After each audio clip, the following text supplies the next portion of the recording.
This is Sankit Vengra. I recently completed my intermediate from St. John's Inter College Ranchi. I got 92%. तो आपने कोई institute join किया था? Yes sir, I have joined the institute The Blackboard.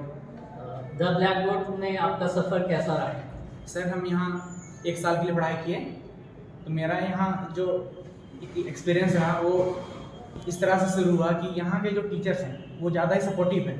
वो supportive होना एक जो teacher का रहता है वो रहता है, लेकिन यहाँ जो एक रियल लाइफ को लेकर जो देते हैं मोटिवेशन, मतलब रियल एग्जाम्पल के साथ जो रिलेट करते हैं, तो हम लोग उसको रियल लाइफ में देखते हैं। जैसे अगला को देख के जो एक मिलता है सीख, वो चीज़ हम लोग देखें, क्योंकि किसी भी चीज़ को अपने में फील करना ऐसा नहीं होता है, क्योंकि जब तक कोई आपके साथ सिचुएशन नहीं होता है उसे कोई समझ नहीं पाता है। वो जो एक टीचर के साथ जो रहा हमारा इंटरेक्शन एक दूसरे के साथ, तो वो चीज़ हम सीखे कि जो एक रियल लाइफ जो होता है कि कैसे रहता है, या फिर कि स्टडी का जो यहाँ पर इम्पोर्टेंस है वो हमें फील हुआ, तो इसके चलते हम आगे बढ़ पाए।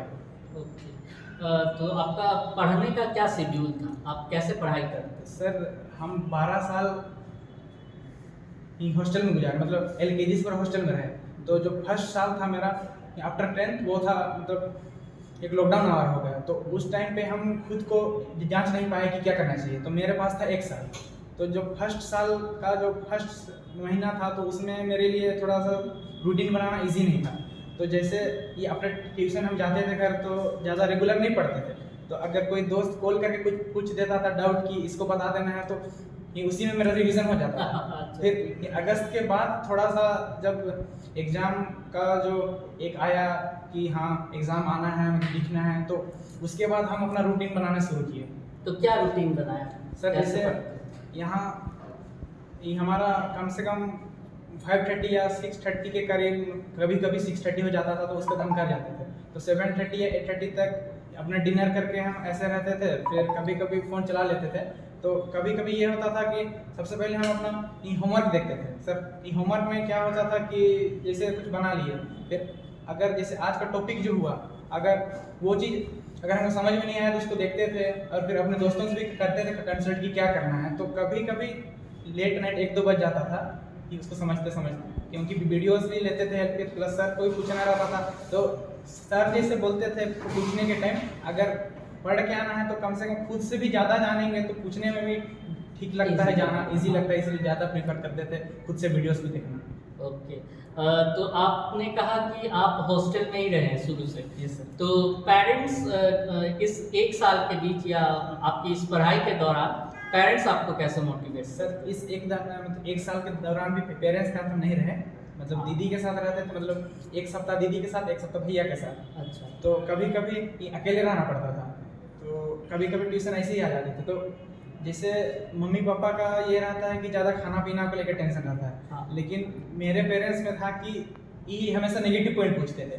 जैसे ट्यूशन छोड़ के गए तो वो पूछते थे कि आज ट्यूशन में सर क्वेश्चन किए थे, या फिर कुछ क्वेश्चन आया था जिसको तुम नहीं जान पाया, तो उसमें ज़्यादा फोकस करते थे कि क्यों नहीं जान पाया। तो इसके चलते जो था नेगेटिव पॉइंट, वहाँ से हम सीखे कि इसमें नहीं जान पा रहे हैं, क्यों नहीं जान पा रहे हैं। मतलब एक होता है पॉजिटिव पूछना रहता है, वो भी अच्छा चीज़ है, लेकिन मेरे पेरेंट्स ज़्यादा उसी में ध्यान दिए कि क्यों नहीं जान पाए। हाँ सही बात है, क्यों नहीं जान पाए, अगर ये बात आपको पता आ जाए तो आप और ज़्यादा जिज्ञासु आपका नेचर हो जाएगा, किसी को जानने के लिए रहता है। हाँ। Yes sir. तो आपके द ब्लैकबोर्ड के टीचर्स आपको कैसे मोटिवेट करते थे? सर द ब्लैकबोर्ड के टीचर्स का मोटिवेशन हमेशा से रहा है। इनका इस प्रकार से रहा है सर, किसी भी चीज़ को सर जो एक रियल लाइफ एग्जांपल रहता है ना सर, जैसे कि सर बतलाते थे कि हमारे समय में यह होता था, तो ज़्यादा एज डिफरेंस ना होने के कारण वे हमें जल्दी समझ पाए। जल्दी समझने के कारण जो एक स्टूडेंट का पोटेंशियल रहता है वे हम पे दिखा, ताकि सर इंग्लिश में कभी कभी हाँ तो बोलो ना, क्या प्रॉब्लम है?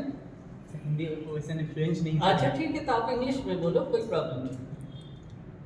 सर तो जो टीचर लोग एक मोटिवेशन रहता है सर, तो उसमें रोल ये रहा ना सर कि जैसे कोई भी स्टूडेंट अपना क्षमता को पहचान नहीं पाता है, तो उस क्षमता को पहचानने के लिए दोनों का इंटरेक्शन करना, मेरा भी रहा और जो टीचर लोग थे उनका भी रहा।